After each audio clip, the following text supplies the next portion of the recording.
Sabe, quer tomar uma coisa. Ai, meu Deus, tá muito engraçado.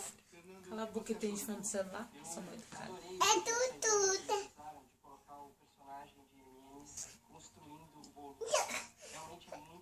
Meu pé. É tudo. Cai o boca. Eu tenho cair. Sérgio, e você? O que achou do bolo? Achei que tá um bolo divertido, tá muito bonito, acho que o acabamento tá bonito. E eu realmente achei também essa ideia de vocês colocarem eles Ele quer filha. no bolo muito boa. Bom, pessoal, honestamente eu adorei o bolo. E me dá a ideia de estamos trabalhando na minha fábrica de bolos.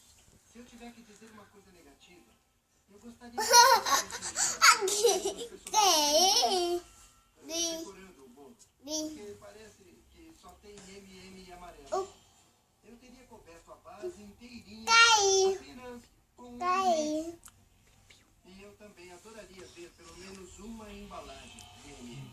Alguns descuidos são coisas que são completamente pertinentes. Eu acho que, mais uma vez, o feedback deles Oi, pé. é importantíssimo. Aí caiu.